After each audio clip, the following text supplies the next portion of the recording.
America এবং ইসরায়েলের আগ্রাসনে Ayatollah Ali Khamenei নিহত হওয়ার পর কে হবেন ইরানের সর্বোচ্চ নেতা এ নিয়ে চলছিল নানা জল্পনা কল্পনা। দেশটির কর্মকর্তারা নিরাপত্তার জন্য আনুষ্ঠানিকভাবে নাম প্রকাশ না করলেও অবশেষে দেশটির রাষ্ট্রীয় গণমাধ্যম নিশ্চিত করেছে খামেনির ছেলে মোস্তফা খামেনি দেশটির সর্বোচ্চ নেতা নির্বাচিত হয়েছেন। আয়াতুল্লাহ সৈয়দ মুজতবা হুসেইনি খামেনেয়ী 1979 সালের বিপ্লবের পর এই প্রথমবারের মতো একই পরিবারের মধ্যে ক্ষমতা হস্তান্তরিত হল, যা ইরানের ইতিহাসে অন্যতম গুরুত্বপূর্ণ এবং সুদূরপ্রসারী এক সিদ্ধান্ত।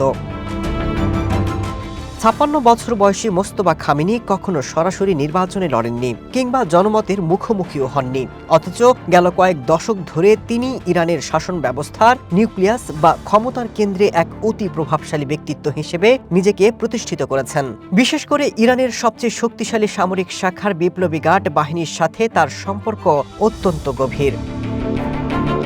অবাক করার বিষয় হলো মোস্তফা খামেনি বরাবরই নিজেকে লোকচক্ষুর আড়ালে রাখতে পছন্দ করতেন। তিনি জনসম্মুখে কোনো বক্তৃতা বা ভাষণ দেননি। ক্ষমতার শীর্ষে থাকলেও তার এই নীরবতা এতটাই রহস্যময় যে অনেক ইরানি আজও তার কণ্ঠস্বর শোনেনি। এমনকি বাবার দেখানো পথেই গড়ে তুলেছেন নিজেকে। অনেকে মনে করেন অল্প বয়স হওয়ার কারণে বাবার চেয়ে আরও বেশি চৌকস হতে পারেন Mostafa.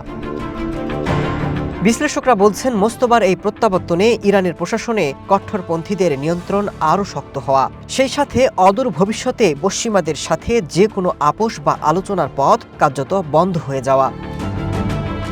Masud Rana, one international desk.